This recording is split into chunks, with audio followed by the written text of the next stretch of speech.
Welcome to the final chapter.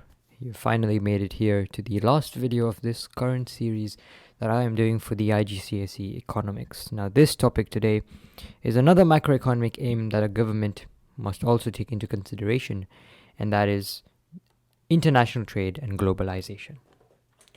Okay, so when we talk about just international trade and globalization, I think the first thing that would come to your mind would be maybe the fact that we're dealing with stuff that's not within our economy, right? So stuff that's not dealing with our economy, stuff that's outside our economy is what we're going to be kind of talking about in international trade and globalization. So if that's what you thought, then you are correct, right?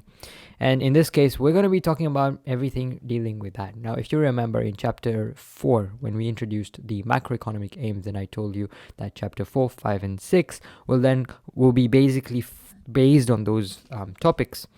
This is one of the topics, and we talked about imports and exports as part of the government aims. And basically, this is that topic, right? We are looking into not only our economy, but other economies and how we can use other economies to improve our own economy, okay? Because of something called specialization of different economies. And just to introduce this topic to you in a very easy way is that if I have country A and if I have country B, and I like using these examples always, is when I have country A, and let's say country A specializes in making tea, but country B specializes in making coffee. Now, what this is country A and country B will basically use each other, where country A gives B tea and B gives A coffee. So it's kind of like a trade. It's a trade, okay? And that's kind of what the first part means, international trade, okay? And that's just an example of what we're going to be talking about. This is called international specialization. Okay, we will come to what globalization is in just later topics. But for now, we're going to be having a look at international trade, and the first part of this kind of chapter kind of just talks about the fact of international specialization. Okay, so that was kind of the introduction that I wanted to bring you upon for this topic. And we're going to start off by the definition of specialization. And what is specialization and what did I just kind of talk about right now? Let's talk about it in terms of economics terms. So here I said that specialization is when a nation concentrates its productive efforts on producing a limited variety of products or goods, right? So limited goods and services. Now you might ask yourself, why do they just produce these ones? Because of two reasons. Either they're very efficient in making those and they're very productive in making those, and they have a greater advantage in those compared to other economies. For example, let's say my country has a gold mine. So if I have a gold mine within my country, then means most likely maybe my jewelry will be probably the most productive, most efficient part or good that I can make, and then other economies will buy that good off me. And I, as an economy, can kind of benefit of that. And the most common example that we use in economics is the Middle Eastern countries concentrate their production on petroleum, right? Because they have oil and gas reserves in their country. And because they have that, they have a big advantage. And they can kind of distribute it around the entire world because of the resources that they have. Okay, now when we come under this type of specialization, there's two types that are kind of come under this type of specialization. And the two types of specialization is determined based on two factors. Either the resource allocation, meaning the one I talked about in the Middle Eastern countries, because of the resources, they can specialize. And the other one is the cost of production. So those are the two factors that we kind of determine on how you can kind of base your specialization or whatever, so on and so forth. So let's look at the two types. And the first part is called absolute advantage. And what does this absolute advantage mean? Let's kind of put that right here. Absolute advantage, what it means is it's when some type of country or some type of economy is producing something more efficiently than another country by producing either more of a good or a more quality type of good, okay? So the more, we usually kind of refer it in terms of more of a good, okay? So absolute advantage is when you produce more of a certain, more efficiently, okay? Oops, very laggy for some reason. Okay, wow. Very, very laggy. Sometimes I don't know why this app, it does lag. But yeah, I think you'll just have to bear with me, okay? But absolute advantage is basically when you produce some certain type of product more efficiently, okay?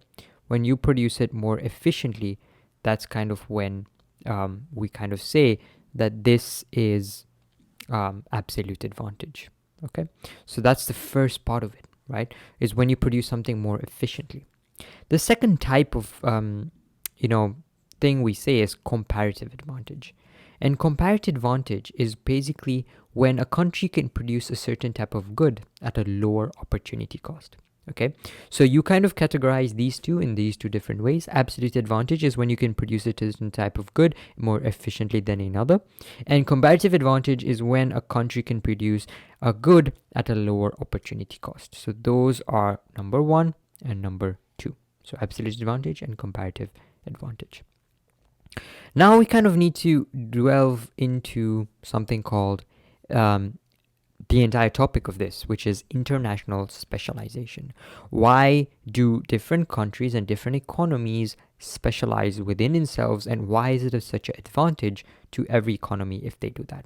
So let's look at over all the points on that, and I'm just going to copy each one of the points, and then we're going to go through the highlighter and read through each point, because a lot of in this topic is kind of just based on reading, so that's the reason why.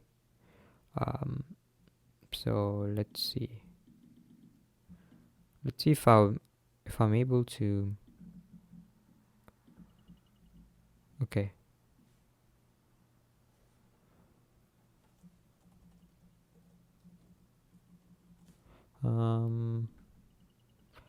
Okay. Okay. Really trying to fit it all in one page. Okay. Let's see. I think I'll just have to reduce the font, and then we'll just look at it in that way. Okay.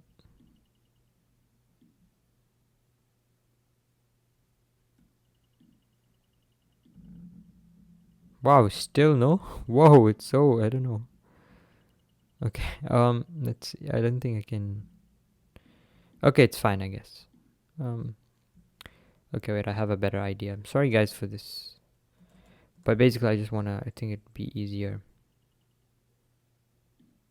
Okay, it's fine, whatever. I'll just explain the points one at a time. Okay? So let's start off with the first one, and I'll just go to another page. We'll just kind of discard the first one. Okay, but the first advantage is the economies of scale and efficiency. And we've kind of talked about this in a previous video, not in relation to the countries or economies, but we kind of know what economies of scale is, and I'm hoping by now you kind of know what economies of scale is. Economies of scale, what it means is basically when I'm a big economy or when I'm a large economy, I can kind of benefit off that, because just like specialization, when a country can specialize at what they do the best, this is economies of scale, because I am a big country, right? So when a country is so massive, when I increase the output of the entire country, this will reduce costs, and reducing costs, of course, causes the efficiency as well. So that's the first advantage of international specialization. Like I say in every video, I want you to open the notes aside, and I want you to watch these videos alongside that, because many times I don't post, like I don't put all the notes onto the screen, so maybe you can miss something out that maybe I missed out. So I want you to read your notes as well, and also kind of follow this video as you go. That's the best way to approach these videos, and I think I mentioned it in one of the videos before, prior to this one. Okay, just so that, because I'm kind of not pasting everything onto the screen, but I'm rather just explaining the concepts. That's what you actually are here for. The next advantage of international specialization is the job creation. So we'll put that up here as well. And here it simply says that a job creation, or what does this mean? A job creation is basically that the specialization leads to increased output. And remember, we always link increased output with employment, and therefore an increased output causes economic growth, and economic growth causes a job creation causes employment. And also another thing that you could look, or another route that you can look, is that this could lead to a more investments, and thus the jobs are created. Okay, so this is kind of an aspect that you kind of also have to look at. It does do job creation. Another advantage of using international specialization, so far we have had a look at two, the economies of scale and job creation. The third one is it allows more international trade to take place. So what do I mean by that? When I mean by international trade, what I simply mean is that this simply allows goods and services to be produced under the most efficient conditions. Because if I'm producing a certain good, I want to be the most efficient in the way the resources are being used. And all the countries can be benefited because I am certainly trading within each other's. Okay, so it's kind of like a benefit for everyone. Okay, the next advantage is the revenue to the government. Because remember, if I'm selling goods, what's going to happen? I'm kind of going to because like as we said previously, it creates jobs, it creates investments. This, all the tax, the income tax, is all going to go to the government because the government gets taxes from this. And also increasing government revenue is always good for, of course, the government, because they can kind of put back into the market. Okay, the next advantage of having specialization is the fact that there's wider markets. Because the fact that I can do international specialization, I can allow my products to go internationally. And if it's an international market, then therefore it's going to increase my market shares, it's going to increase my market profits, and I can kind of sell my certain products all over the world, increasing the output, increasing the market, increasing the demand, and so on and so forth. So wider markets, which is always good for international specialization. Okay, so that's kind of the advantages that we kind of look at. There's one more, which is consumer sovereignty, which simply means that the consumers across the world can now buy high quality goods, which are more efficient and quality from different parts of the world. And that's what it means, that basically consumers get very good quality goods because they kind of get the best coffee from this country, they get the best chocolate from this country, so on and so forth. So that is consumer sovereignty. Okay, now with the advantages, there are some disadvantages that we kind of have to also look at, and the disadvantages involve the first one, which is structural unemployment. What does this mean? Now, what this means is that this kind of, even though there's jobs that are given out, there's some type of risk because, for example, let's say in my economy, there are people who make tea. But now I found out that another country is more efficient in making tea. So all those people who used to make tea in my economy will lose their jobs because I'm finding tea from outside cheaper and more effective rather than buying tea from here. So basically those tea people will be kind of removed. Okay, so that's causing structural unemployment. Okay, and I'm hoping you know already what structural unemployment is, but go check the video before this one, I think. So before this. The next one is the fact that there will be over-exploitation of resources. Just like the other one, if you remember, when we were talking about specialization, I think that was chapter 3, when we were just talking about specialization, we kind of talked about the fact that there's going to be just one certain product again and again and again, made again and again. So there's going to be this same certain type of resource is going to be overexploited. And since it is overexploited, that can be really bad. Because, for example, if oil is made a lot from my country and it suddenly becomes depleted, I will kind of have nothing to sell in the future. So that causes the overexploitation of resources. Another disadvantage is the fact that there is threat of foreign competition, which means that industries that are not specialized will always have a competition from foreign countries because they can kind of rule over them, which is kind of really bad. So there's always a threat of foreign competition. Okay, and there's a few other two ones that are kind of not that necessary, but the first one is risk of over specialization, which means that if a country is so dependent on other countries, that is always very bad because suddenly if another country kind of stops producing that good, then the country can get into problems. Like, for example, there was a crisis in certain countries where during wars, they don't get the fuel, right? And then suddenly fuel prices become so high because there's so little limited fuel that it can kind of affect the economy. So that means I am heavily relying on other countries, which is not that good. Okay, so those are the advantages and disadvantages where we talk about international specialization. Let's go to the next topic, and this next topic is what we're going to now look at, which is on globalization. So remember, our topic, this whole chapter talks about international trade and globalization. So now we're going to kind of answer the second part of this title, which is globalization, and what exactly is globalization and free trade and so on and so forth. Okay, so we'll start off by kind of introducing this thing and introducing this term called globalization. And I would rather just paste it because it's kind of getting a bit laggy right now. I'll fix that in future videos, but okay.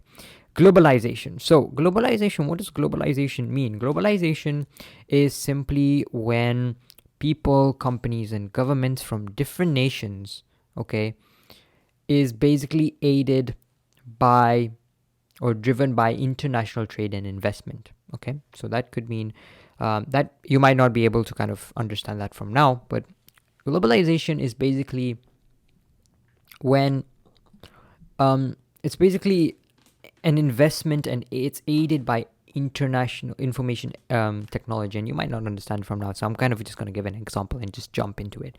Globalization is simply when, for example, a certain type of company goes to different types of countries. I'm kind of doing globalization because of the fact that I kind of have the resources and the investment that will help me to start or scale my business, and that's what globalization is.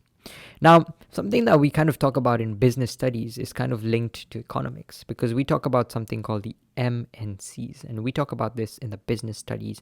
I don't know if it's in your Igcse syllabus for business studies, but we talk about MNCs, which are called multinational corporations.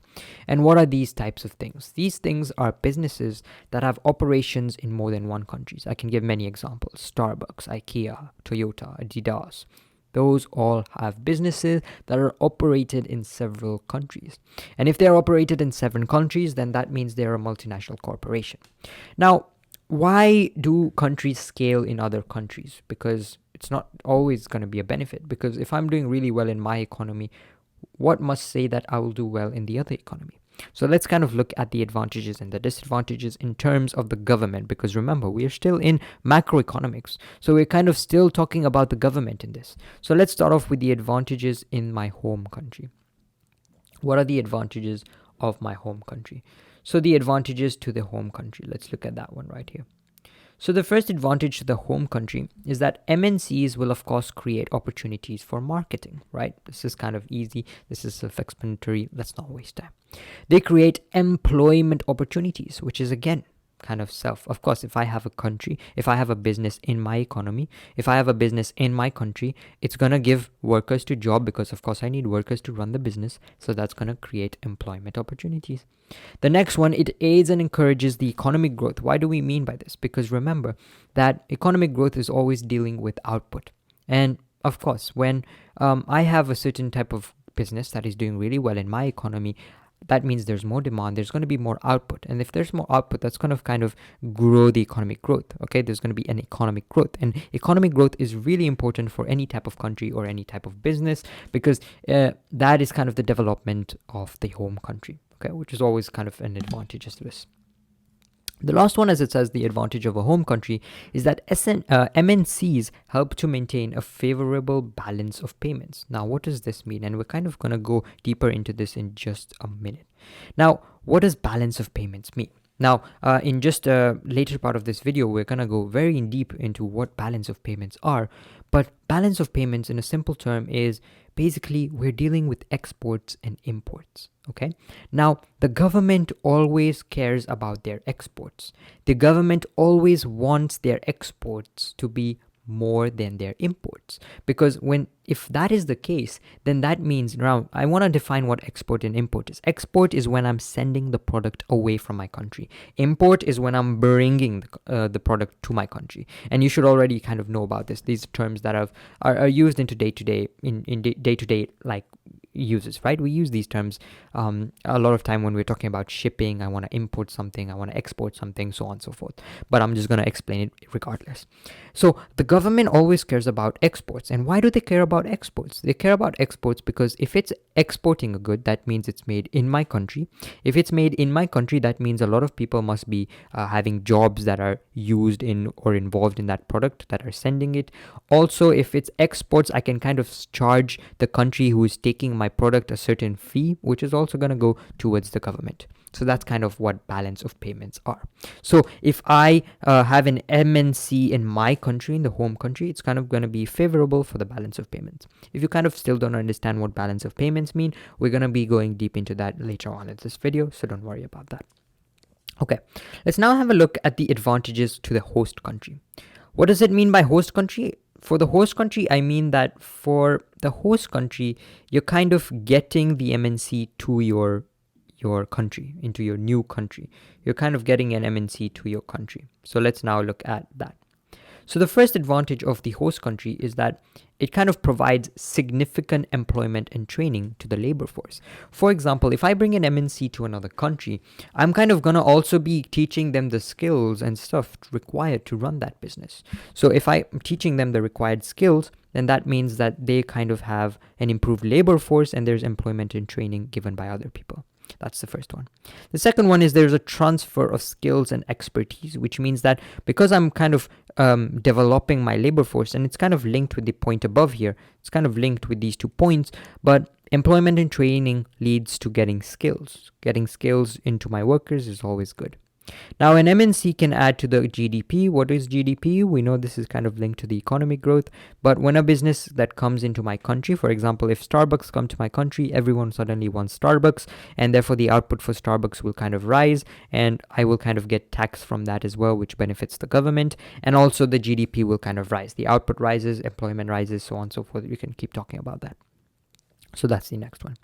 The next one is the competition from the MNCs act as an incentive for domestic firms to kind of improve. If Starbucks comes and the other local coffee shops, they're going to get worried, wouldn't they? So therefore, they're going to try to produce even better quality goods. They're going to be producing it at a cheaper rate, and therefore the competitiveness is always kind of good. Again, there's disadvantages, and we'll kind of come to that later on. Now, MNCs kind of extend the customer and business choice, which means that if I get an MNC from another country, so for the host country, it's kind of going to be beneficial because I am now giving my consumers different types of products, a variety of products, which is always kind of good. Okay, I talked about this previously, but tax revenues, of course, because I'm selling goods in my country, I'm going to kind of get tax as well from that. So that's always also an advantage for the host country.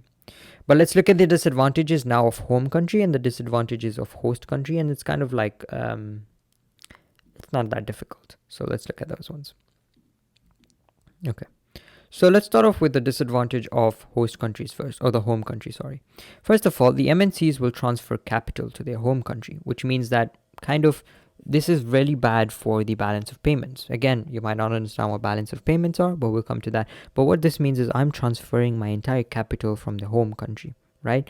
Which is kind of not that good to various host countries, which could be kind of expensive, okay? Because capital is something like machinery and stuff. Now, in order for my certain type of business to run, I might need certain type of capital to run from different countries. So basically, I kind of have to give all my capital to the host country.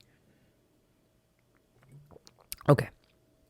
The next one is that MNCs may not create employment because, for example, if it employs labor from other countries, perhaps because of better skills or lower costs, it can kind of affect the home country because maybe it's going to start employing labor from other countries, which is kind of not that good for the people of the home countries. For example, if I get my workers from other countries because they are much cheaper and they require less salaries or wages, then I'm kind of getting my employers from other places, so it might not create employment within my home country.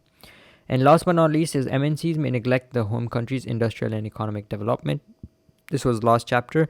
Economic development deals with living standards, deals with poverty, and deals with employment and unemployment. And in fact, one of the economic development we've already kind of talked about here, which is not create employment. What about the disadvantages to the host country? The disadvantages to the host country is, first of all, that the businesses may not be able to compete with the MNCs. For example, let's say I have an MNC, right? If I bring an MNC versus the local businesses, maybe MNC like such as Starbucks is so good that all the other coffee shops cannot compete with an MNC. So all the people in the local shop will kind of lose their jobs, which is never good. Okay. Also, something that could be considered is that MNC can be accused of imposing their cultures, because MNC sometimes they come from different countries and they kind of impose their cultures, which other people kind of don't like. So that's also another disadvantage of the host country. Okay. Now, MNCs also kind of find ways to avoid tax, because they kind of want to reduce the profits on which they pay tax. So they kind of find ways to dodge the country for the host country, so the host country cannot um, kind of enjoy the tax and stuff like that. So that's globalization. Globalization is simply the act of kind of moving within countries of their business. So that's what we mean by globalization. Now coming on to something called free trade and free trade and protection. So that's also a very other important topic that we kind of need to talk about. So in this like subtopic, we kind of talk about globalization, we talk about free trade, and we talk about protection. So let's start off by defining what free trade is, and you kind of need to know it. So free trade is when there are no restrictions for trade between the economies. Okay, so simply, like basically, I am allowed to do whatever I want between the economies, and that is what free trade is. Protection, on the other hand, would be, I'm guessing, the opposite. As you can guess, it's the opposite, right?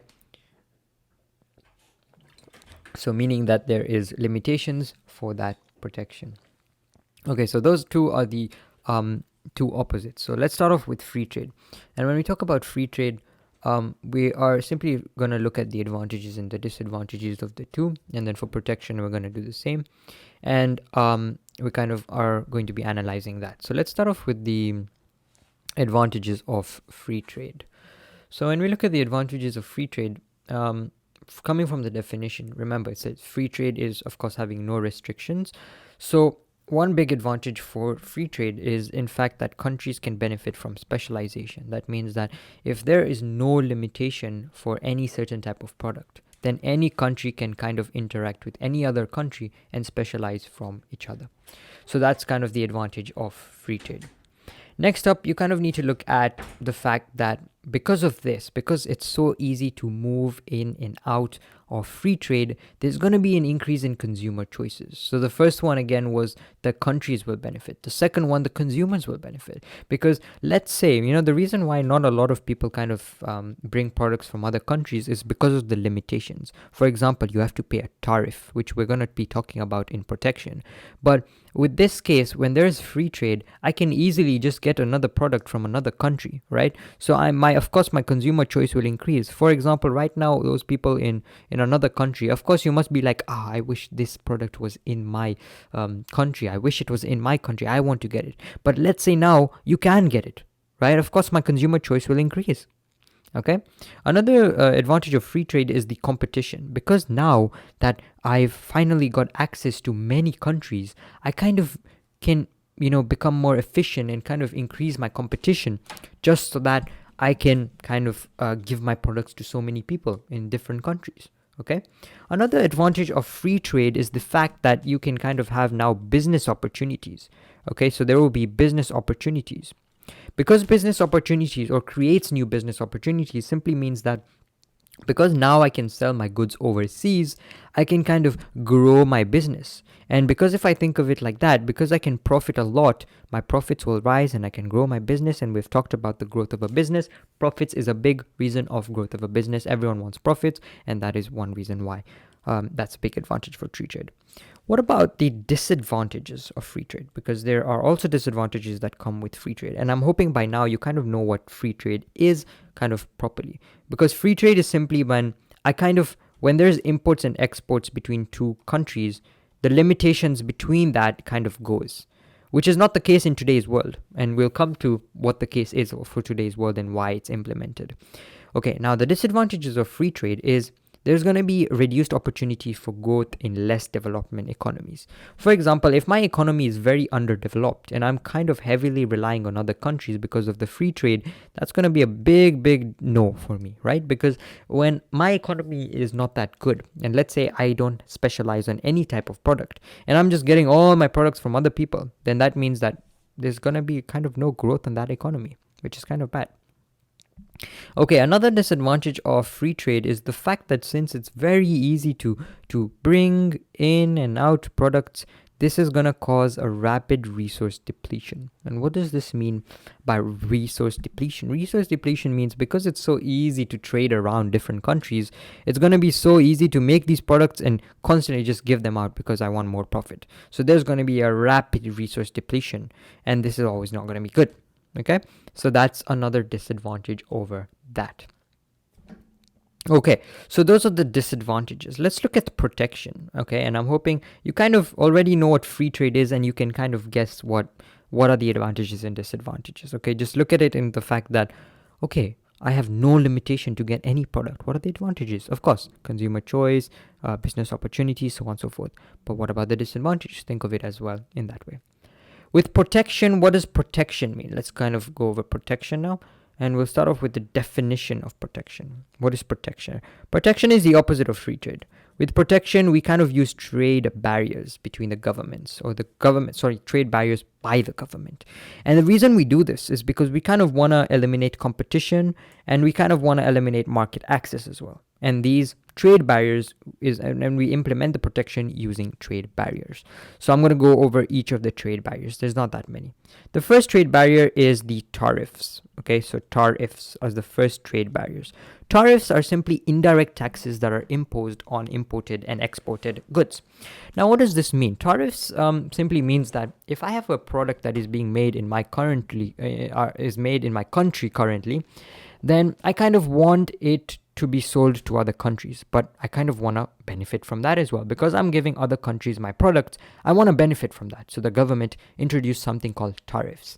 And what that does is that when I'm giving out my product, basically, I'm kind of going to put tax on that, which is kind of very high. And that's the reason why if I'm importing a car, I have to pay so much tax on it. Because whichever person is making the car wants to benefit from why I'm taking it to my country. Okay, so that is called tariffs. The next one is subsidies. Which subsidies? They do subsidies so that they kind of pay the companies just to not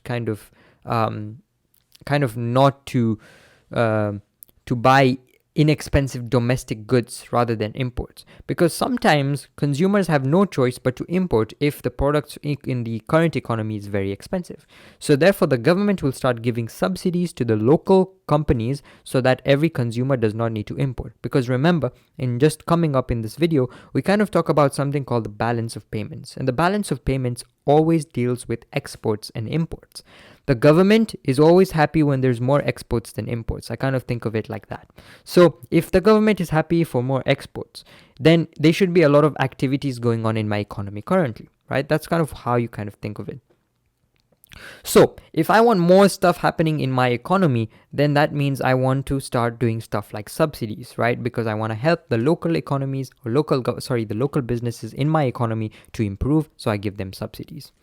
The next, we call these trade barriers. And the next one is something called a quota. And a quota is the number of limits. You kind of have a limit per how much goods you can kind of remove. So let's say there's a limit of only one car that you can do per consumer. You can't do like 10 cars or 20 cars. So there's quotas. So these governments can kind of also implement it in that way. So those are quotas. The next trade barrier, so that was kind of just self-explanatory, but the next one is embargoes. And embargoes is simply a complete ban of a certain type of product, okay? And I can't think of any product that's certainly banned in some country. I'm sure there is some, but yeah, there's some type of product that's kind of banned. So that's called an embargo, okay? So that's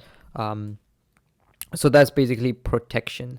And the reason why we do kind of protection is, so first of all, there's several reasons. First of all, the main reason for protection is because I want to kind of promote my local businesses. I don't want everyone to kind of rely on different industries and different economies. I want people to focus on my own economy. That is one reason, or some of the reasons of why protection is very important.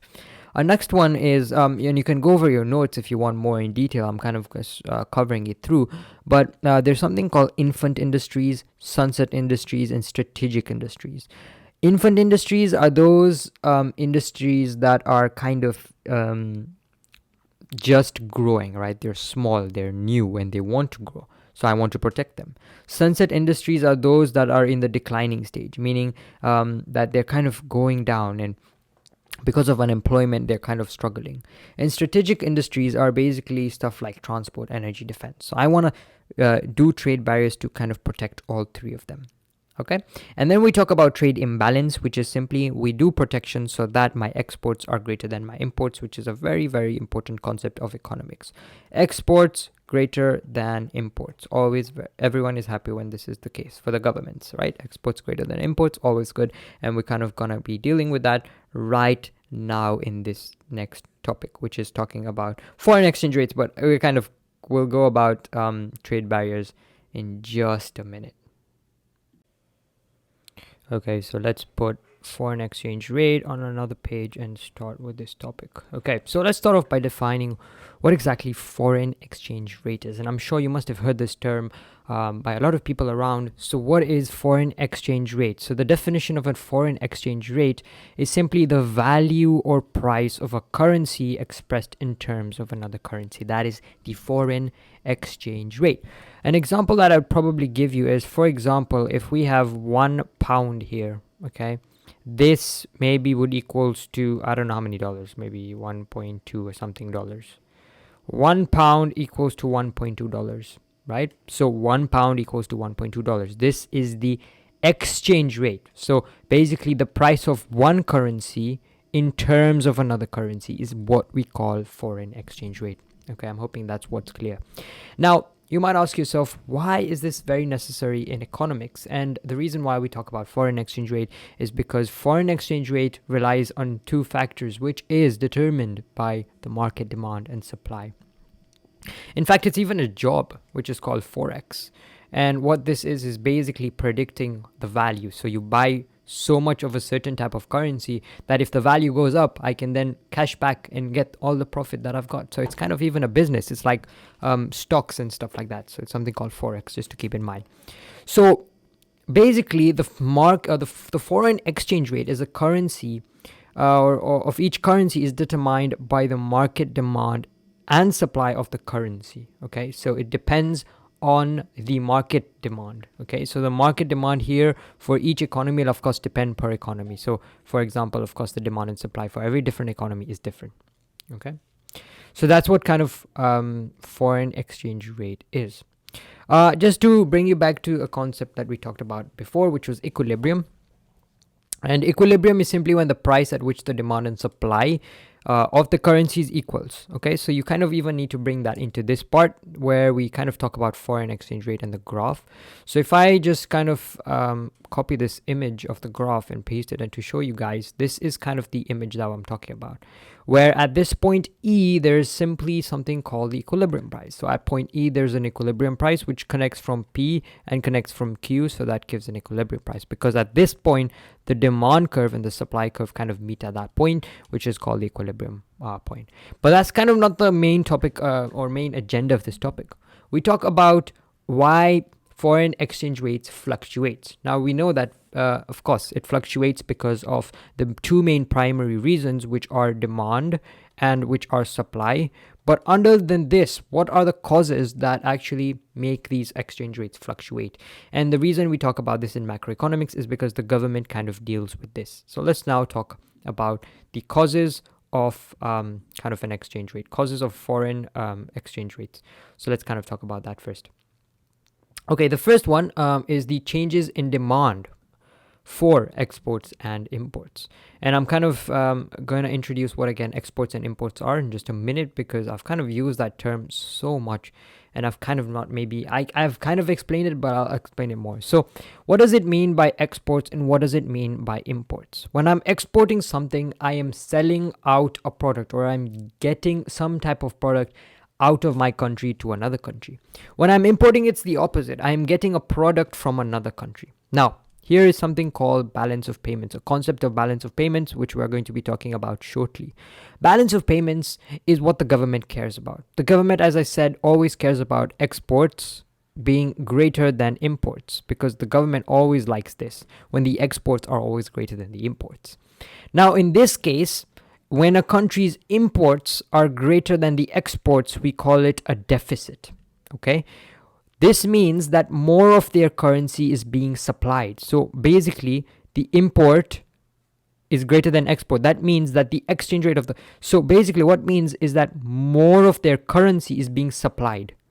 So more of currency being supplied. Now, why is it more of currency supplied? Because I'm using my currency to buy other products that are coming. So the imports are greater than the exports are always bad, because that causes a deficit. If it causes a deficit, what simply means is that the exchange rate of the country's currency will fall. Okay, and therefore the opposite of a deficit is a surplus. A surplus is simply when the import is less than the export, or the exports are greater than the imports. So when the exports are greater than the imports, we have a surplus, and a surplus is what will make the exchange rate kind of rise.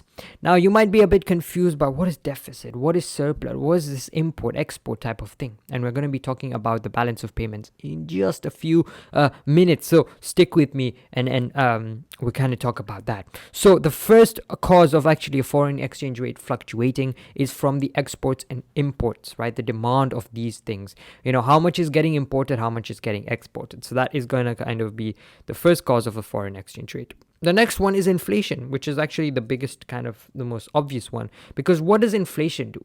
Inflation increases the price of a certain product. So if the price of a country's products on an international market will be higher than other goods, then simply means that the demand for the country's goods will fall, because everything in my country is so expensive. And because it falls, the currency demand will also fall, making the exchange rate fall. You see, that's the sequence again.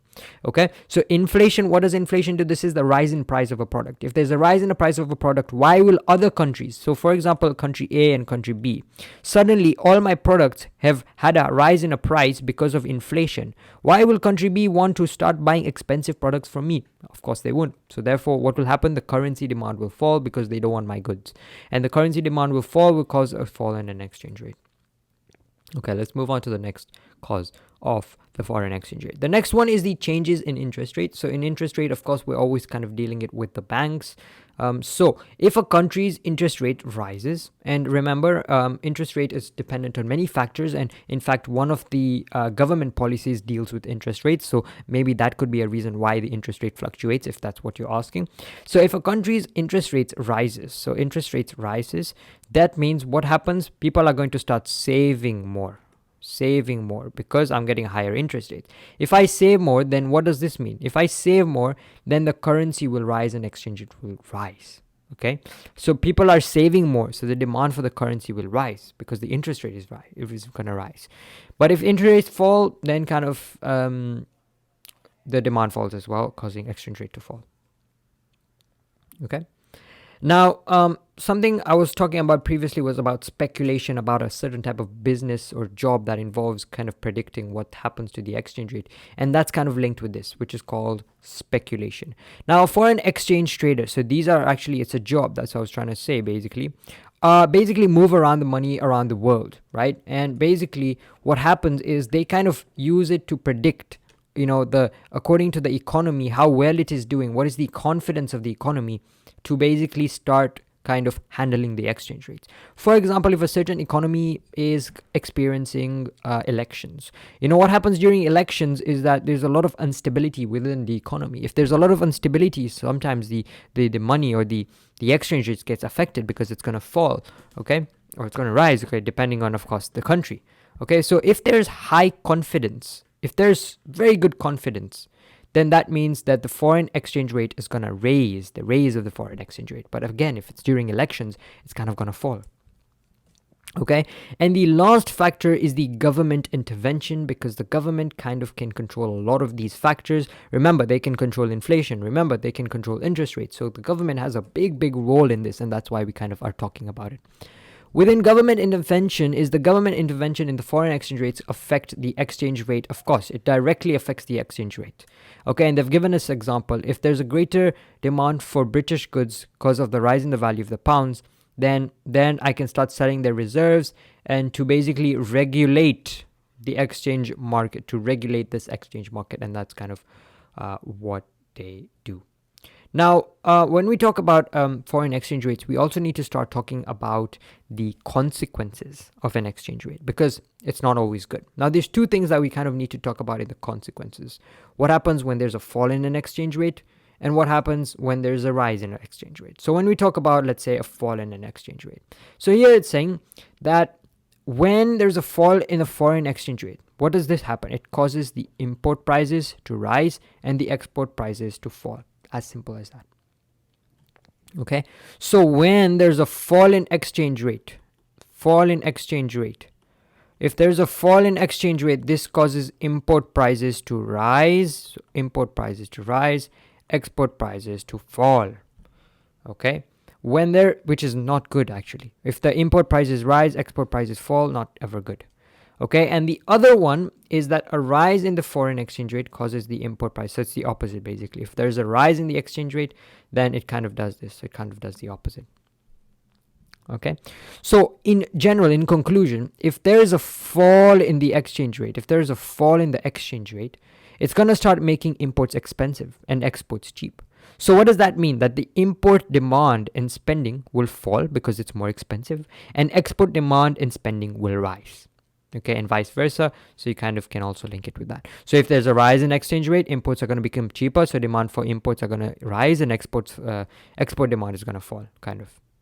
Now, later on, we kind of will talk about something called balance of payments or trade balance. And when there's a fall in a foreign exchange rate, this will kind of improve the trade balance because it's going to reduce the deficits.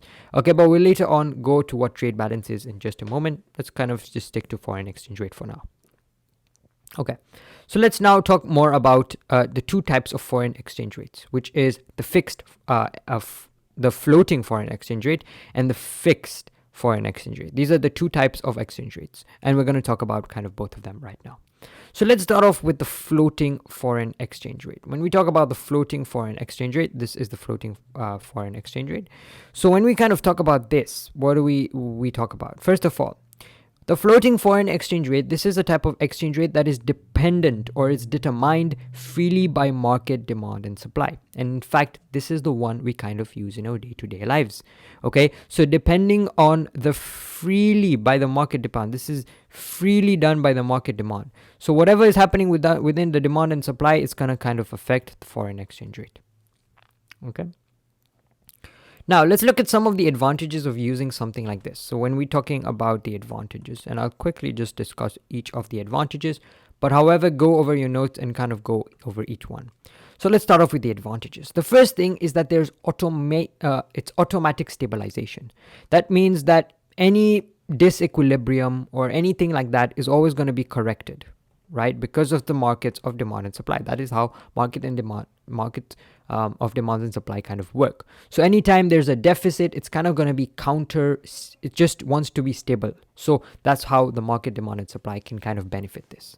Next, it's going to free up internal policy. And what do I mean by internal policy? When I talk about internal policy, is that the government kind of doesn't have kind of that big of a say in what happens to the foreign exchange rate. So you can't kind of blame the government, right? Because you don't have to kind of worry about balance of payments or imbalances because they're automatically kind of adjusted. So this government kind of doesn't need to kind of regulate within this. Okay, the government does not have to start doing like, oh, if the interest rate's this, what is happening to the foreign exchange? The government does not have to be involved, because remember, the market is always kind of gonna balance itself. The market's whole purpose is to correct itself whenever there's a problem. Okay, of course we have market failure, and that's why we have the government. But in this case, right, the market will kind of balance the demand and supply. Okay, the next one is that basically it's insulated from external changes, meaning that a foreign exchange rate of another country, okay, so if a country is kind of, it's basically, it doesn't affect by external factors. There's no external factors that are kind of affected with this, right?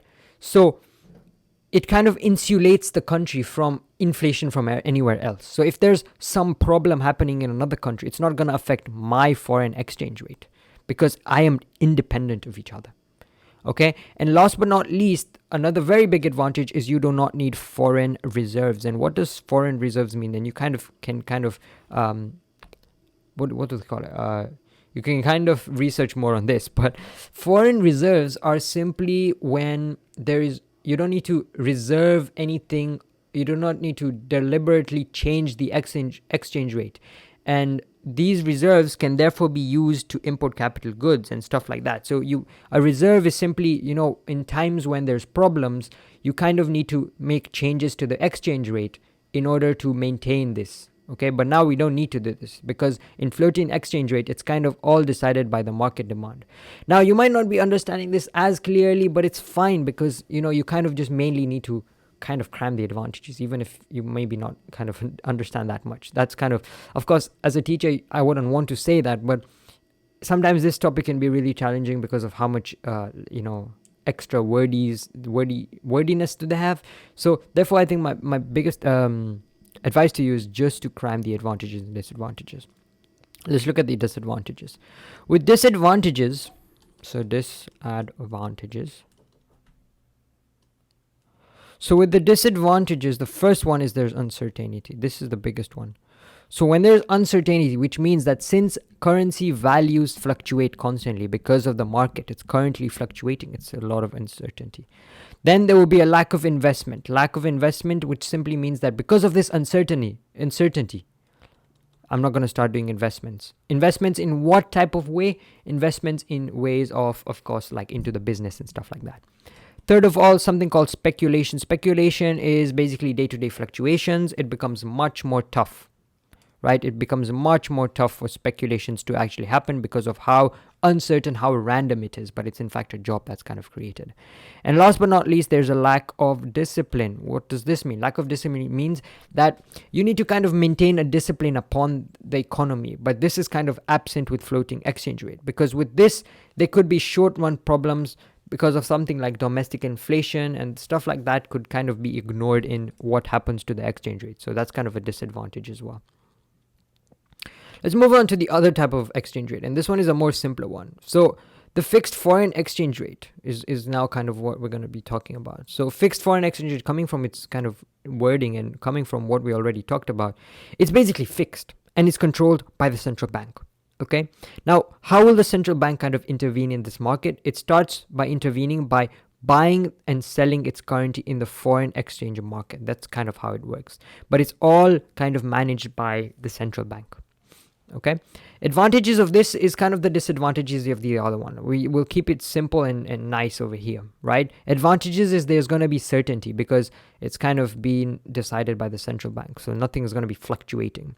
There's going to be a low inflation rate because, of course, depreciation of any currency is depending on the inflation. So because the inflation will be low, there won't be any depreciation.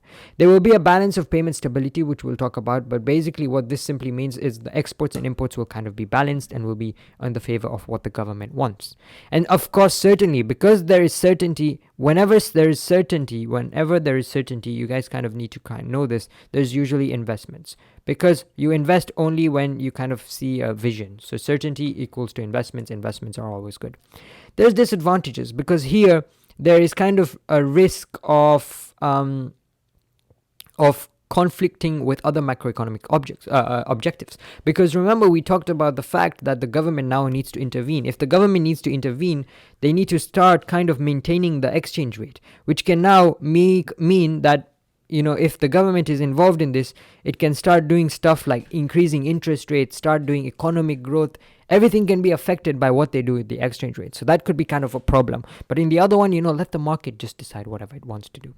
Okay, with the fixed exchange rate, it's also kind of hard because there's less flexibility because of like stuff like suddenly if the price of oil increases, then it could be the country can be into big problems because it has a fixed exchange rate. And since I'm getting products from elsewhere, I kind of have to pay a lot of prices. So that is kind of the disadvantages of a fixed foreign exchange rate. So those are the two exchange rates, and that's kind of the topic on exchange rates. You kind of need to just know about kind of that type of stuff. Okay, Let's move on to the next and final subtopic of this course, which is talking about the balance of payments. Finally, so I've been referring to balance of payments almost throughout this entire last chapter. What's balance of payments? Balance of payments. Balance of payments. Let's finally introduce what balance of payments are. Balance of payments is a record of all the monetary transactions between a resident of a country and the rest of the world in a given period of time. What that simply means, it's transactions between me and the rest of the world, which simply means imports and exports, in other words. Everything that I care about imports and exports, okay? And we'll kind of start off this topic with something called a current account, okay? And a current account, what does a current account have? So we kind of just deep dive into this. A current account has certain stuff. It has these records. It has what a visible trade is in goods, invisible trade in services, okay?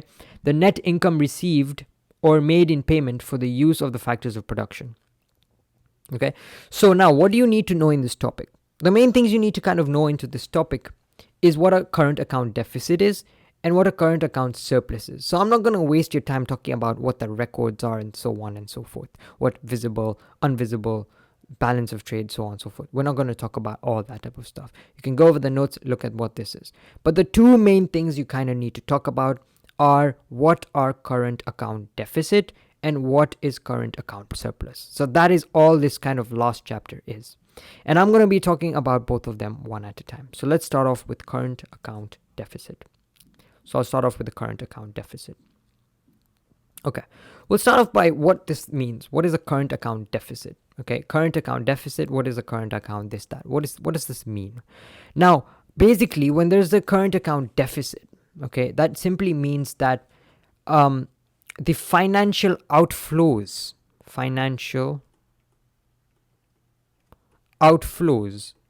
basically exceed the financial inflows. What does this mean? Okay, what does this mean? This means there's a deficit. So basically, an account deficit is when I am kind of spending so much money outside my country and spending less money inside my country. And that is what current account deficit is. So this is when there's a current account deficit. Another word, what you could say, is when my imports are greater than my exports, there is a current account deficit. Okay, so that's what I'm kind of trying to say, is when I'm spending more money, okay, to kind of get stuff into my country. I'm spending more money outside the country, and I'm spending less within my own country. That exactly is what we mean by exactly what it means, right? So this is exactly what we mean by a deficit, and what we'll next later on talk about, which is what is a surplus. Okay, so that is what deficit is.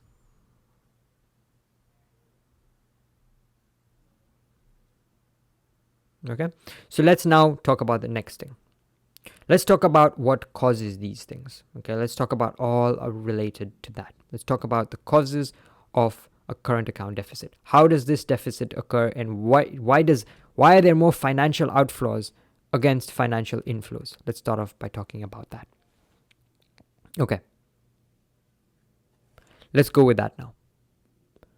Now, the first cause is, if you ask yourself, why do people import more? Why import? Why would someone want to import more than export? Think about that. Why would people start buying more stuff from outside? Think of the reasons for that. And that's going to give you all the causes. The first one is a higher exchange rate. Now, we just talked about what a higher exchange rate is. What a higher exchange rate simply does is that the currency is overvalued, right? The currency that I have is overvalued, which means that my imports are cheap. My imports are cheap.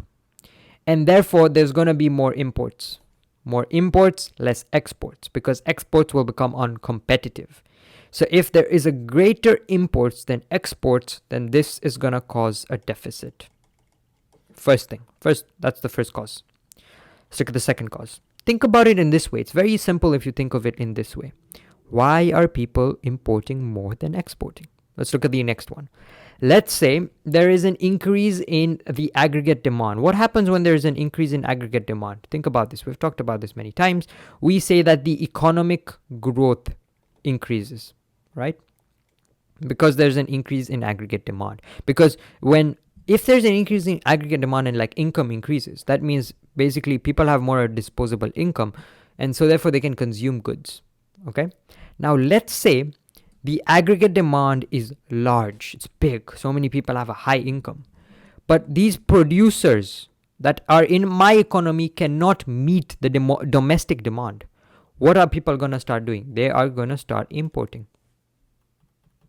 Okay, so when my own economy cannot handle this economic growth, my own economy cannot handle how much my consumption is, then I'm going to start importing.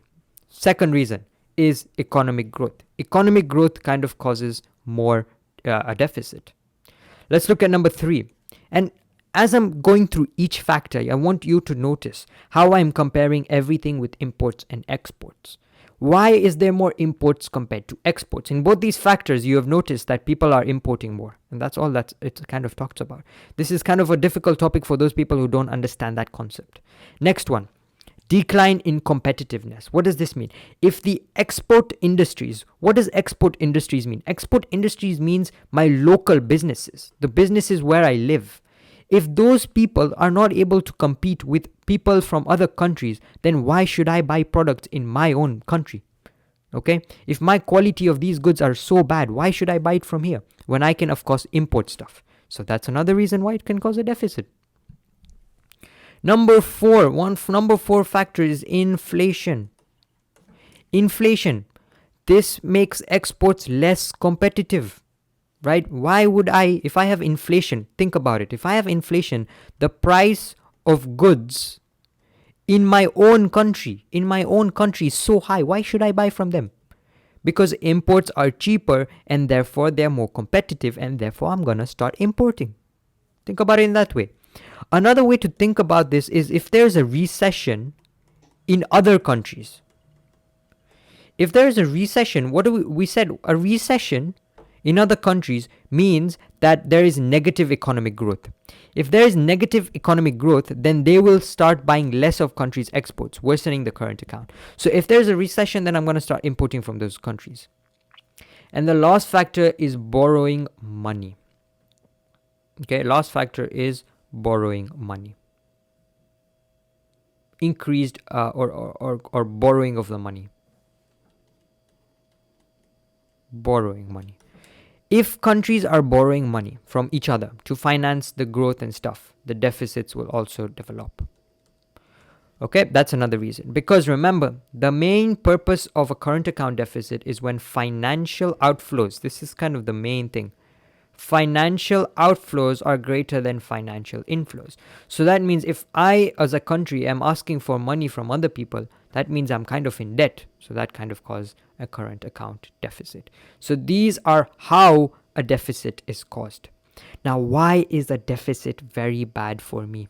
Why is a deficit so bad? Because a deficit can cause problems. And we can start talking about all of that.